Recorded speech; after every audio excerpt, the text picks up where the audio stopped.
Ouais, non, toi tu peux, mais c'est différent, on n'est pas pareil. T'as remarqué que tous les hommes sont à peu près les mêmes? Je sais pas s'il existe une femme qui soit vraiment compatible avec moi. Les croyances limitantes, parlons-en. Alors avant de vous expliquer comment on abandonne une croyance limitante, je vais déjà vous expliquer ce qu'est une croyance. Et je vous invite à regarder ma vidéo sur les sentiments, parce qu'elle est très complémentaire. Une croyance, c'est en gros une pensée que vous estimez vraie à 100% sans avoir besoin d'y réfléchir et qui tourne en toile de fond dans votre cerveau. Comment ça naît? C'est très facile, ça vient d'une expérience que vous avez faite qui s'est répétée soit suffisamment de fois, soit a été tellement forte qu'elle a eu un impact qui vous a marqué. Je vais prendre deux exemples. Si vous êtes sorti avec 10 personnes et que les 10 personnes vous ont traité de la même manière, il y a de grandes chances que vous ayez créé une croyance, une pensée qui vous dit « les gens traitent les autres de telle manière ». Si vous mettez votre main, vous avez déjà mis votre main dans un feu et que vous vous êtes brûlé, il y a de grandes chances que vous n'ayez pas eu besoin de refaire l'expérience pour vous dire « le feu ça brûle et l'eau ça mouille ». Une croyance en soi, c'est ni bien ni mal.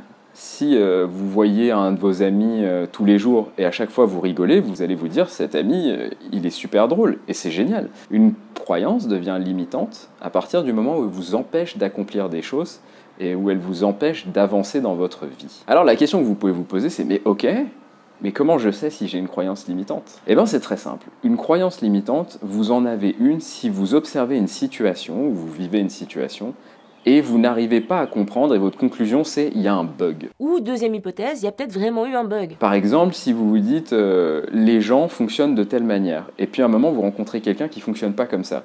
Si votre conclusion c'est « ah lui il est bizarre » ou « lui il est différent », etc., vous avez une croyance limitante. Parce qu'en réalité, les gens fonctionnent comme ils fonctionnent, et si vous rencontrez quelqu'un et qu'il fait quelque chose, c'est que ça se fait, puisqu'il l'a fait.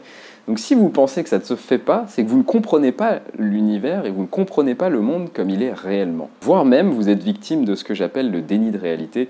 Petit clin d'œil à quelqu'un qui se reconnaîtra. À chaque fois que vous identifiez ça, vous avez une croyance limitante. Vous vous dites, tout le monde fonctionne comme ça, ou ça, tout le monde adore ça, ou ça, tout le monde déteste comme moi, etc. Non, c'est faux. Ce n'est pas vrai. Croyance limitante. Comment on abandonne une croyance limitante? Alors premièrement, il faut le savoir que vous en avez une. Et il y en a qui sont plus simples. Vous voyez qu'une situation n'a pas marché, etc. Parfois, c'est plus dur quand c'est un rapport avec vous. Vous dites par exemple, oui mais je plais pas, ou je suis pas assez intelligent pour faire ça, ou je suis pas assez fort pour faire ça, ou j'ai pas assez de courage pour tenter telle chose. C'est plus difficile parce que ça touche à votre ego. Mais au final, ça fonctionne de la même manière. C'est pas parce que moi j'aime pas le faire que c'est pas bien ou que je considère que c'est pas bien. Première étape, c'est vous rendre compte que vous avez une croyance limitante. Une fois que vous le savez, c'est plus simple. Vous regardez la vie, vous observez des gens qui n'ont rien à voir avec vous et vous essayez de voir si ça tient toujours. Vous allez voir que ça ne tient jamais.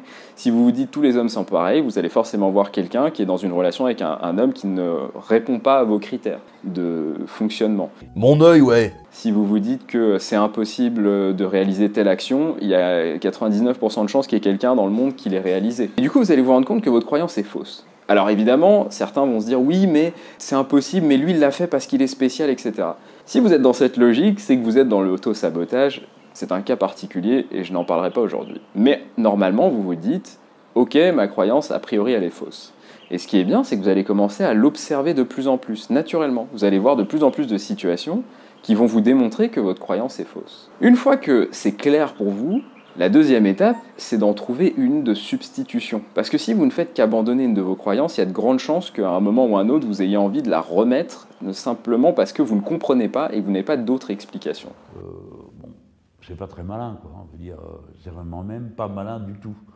De faire ça. Alors, prenons un exemple concret. Vous pensez que c'est impossible pour vous de parler devant 10 000 personnes et de les faire rire. C'est un peu compliqué de faire un test pour vérifier. Mais t'es fou! Je suis d'accord. Alors prenons un truc plus simple. Vous vous dites, c'est très difficile pour moi de faire rire des gens. Je crois pas que je sois quelqu'un de drôle. Eh ben, vous allez facilement pouvoir trouver une situation, tester des blagues avec des gens, leur parler de choses qui sont drôles et les faire rire, non pas parce que vous avez dit un truc drôle, mais parce que vous leur avez rapporté quelque chose de drôle. C'est la même chose qui va se passer à la fin. Vous allez faire rire quelqu'un. Du coup, vous avez un contre-exemple, et puis progressivement, vous allez tout simplement faire plus de blagues ou parler de choses qui vous ont fait rire, etc. Et vous allez vous rendre compte qu'il y a des gens qui ont le même humour que vous. Vous allez naturellement vous dire « ok, ma croyance était fausse, je suis pas quelqu'un qui ne fait rire personne ». Ça veut pas dire que vous êtes drôle. Donc il vous faut une autre croyance. Et ben vous pouvez par exemple vous dire, parfois je peux faire rire des gens. Ou il existe des gens qui ont exactement le même humour que moi, et eux, je les fais vachement rire. Ça, c'est une belle croyance de substitution. Maintenant, vous allez tester votre autre croyance.